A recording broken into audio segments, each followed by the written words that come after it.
నేను ఏ రోజు కూడా పార్టీ తల వంచుకునే పని చేయనన్నా.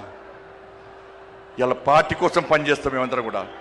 ప్రతి భారతీయ జనతా పార్టీ కార్యకర్త జై శ్రీరామ్, భారత్ మాతాకి జై అని నేను భారతీయ జనతా పార్టీ కార్యకర్తలని చెప్పి తలెత్తుకొని సగర్వంగా తలెత్తుకునే విధంగా పనిచేస్తుంది తప్ప పార్టీకి తల వంచే పని చేయనన్నా.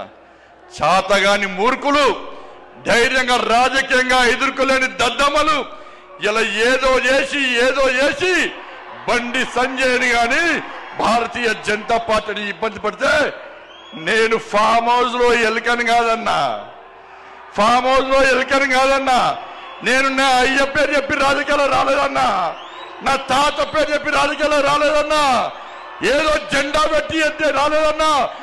నేను కాశాపు జెండాను, కమలపు జెండాను భుజం మీద మోసుకొని సామాన్య కార్యకర్తగా నా రాజకీయం ప్రారంభించి ఒక రాష్ట్రీయ స్వయం సేవక, ఒక ఏబీవీపీ కార్యకర్తగా, ఒక యువమోర్చా కార్యకర్తగా, ఒక నరేంద్ర మోడీ శిష్యునిగా భారతీయ జనతా పార్టీ కార్యకర్తగా పనిచేస్తున్నప్ప సగర్వంగా భారతీయ జనతా పార్టీ కార్యకర్తని తలెత్తుకొని తిరిగి పనిచేస్తున్నప్ప తల వంచే పని చెయ్యన్నా.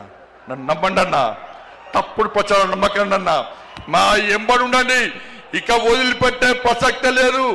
ఈ రోజు నుంచే మోడీ గారు ఈ రోజు వచ్చిపోయిన తర్వాత ఈ రోజు నుంచే తెలంగాణ రాష్ట్రంలో తెలంగాణ అభివృద్ధి, ధర్మం ఆధారితంగా తెలంగాణ రాష్ట్రాన్ని అభివృద్ధి చేయాలంటే జై శ్రీరామ్, జై తెలంగాణ, జై శ్రీరామ్, జై శ్రీరామ్.